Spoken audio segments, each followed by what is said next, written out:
Hello sir, credit card பில்லுங்களா? ஆமா. நாளைக்கு பே பண்ணிடுங்க. நாளைக்கு நம்பலாமா சார்? நம்பலாமாவா மேடம்? சொல்லுங்க. 10th ஸ்டேட் ஃபர்ஸ்ட் வரேன்னு சொல்லி எங்கள் தாத்தா மேலே சத்தியம் பண்ணேன். ஓகே. ரிசல்ட் வரதுக்கு முன்னாடி போய் சேர்ந்துட்டாரு. ஓ காட். காரணம் என் மேலே வச்சிருக்க நம்பிக்கை. அப்படி அதே நம்பிக்கை நீங்களும் வைங்க. கண்டிப்பாக நாளைக்கு பே பண்ணிடுறேன். பை.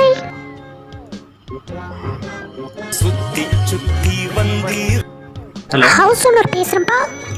ஹவுஸ் ஓனருங்களா? சொல்லுங்க ஆண்டி. வாடகை இன்னும் வரலையேப்பா.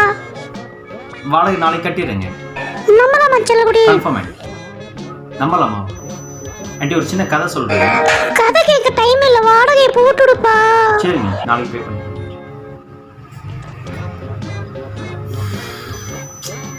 சதீஷ், ஏன் கவலையா வந்திருக்க?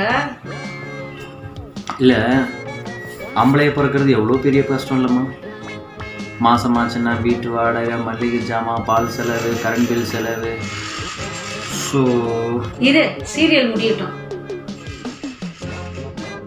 பேச்ச கொடுத்த தொண பேசின்னு இருக்கிறது.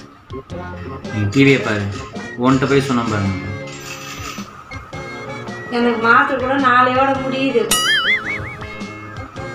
இது வேறையா? சரி, நாளைக்கு கொண்டு வந்து கொடுக்குறேன்.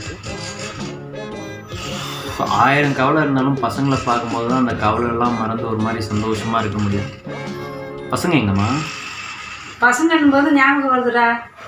அடுத்த மாதத்துக்குள்ள 45,000 ரூபாய் கட்டணுமா உன் பொண்ணுக்கு? 45? சொல்லிட்டேன். தேவுடா.